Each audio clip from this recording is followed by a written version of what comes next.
Of the new school year is an opportunity to rethink your family's priorities and perhaps simplify things, including your time in the kitchen. I stopped by Jennifer McDaniel's house for her tips on making back to school time that much easier.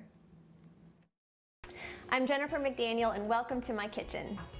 Well, we are making the transition from summer to school, and when we're thinking about making that smoother for us as parents and our kids, we really want to emphasize the importance of balanced nutrition. Jennifer McDaniel of McDaniel Nutrition not only knows her foods, and not just necessarily about like what's healthy, what's not healthy, but how does a kid feel when they eat a balanced meal? but motherhood too. The mom of 3 boys is sharing her go-to meal ideas for back to school time. Because summer is a little bit more spontaneous and school is a little bit more routine. First we have breakfast. You know, kids can feel a little bit nervous when school starts. I also find that sometimes kids just aren't hungry in the morning, right? And smoothies are a great way to be able to get nutrition in because it's liquid, it's more easily to digest. Consider 4 parts in your smoothie.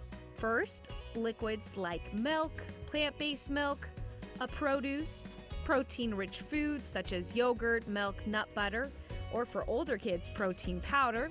And the 4th category. And then finally, we want some kind of fat. And fat helps us to feel full and satisfied. We want that smoothie to last. Jen took us through one of her go-to combos. First, we have the liquids, which is the milk, then the produce, blackberries, and I'm going to add some spinach to this smoothie. When you have spinach with banana is a very strong flavor, so it masks the flavor of a vegetable that you might put in like spinach. So if you're trying to get your kids to have more greens, smoothies are a great way to do it. next, plain Greek yogurt plus. And then finally, I'm going to add some fat with some nut butter. Now, on to lunch. So depending upon the age of your kid, it might be time to transition from you making their lunches to them making their lunches. McDaniel shares the benefits of teaching your kids how to make their own lunches. She first taught her now 7th grader back in the 4th grade. But when I was teaching him how to build a lunch, you know, we discussed the importance of having 2 to 3 different food groups in there, because the point of having a meal is that we feel energized for a while, and that gives the nutrients to our brain, nutrients to our body.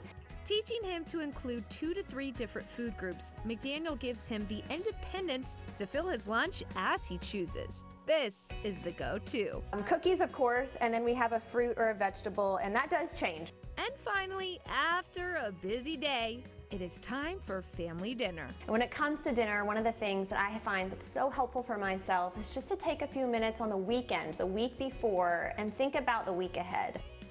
McDaniel shares planning and writing out your meals helps limit trips to the grocery store and makes for a smoother week. I have to say that when I map out dinner, I never regret spending the time and doing it, because it makes the week go by so much more smoothly. You can learn more tips from Jennifer by visiting McDaniel Nutrition Therapy. All that information can be found at kck.com/showme.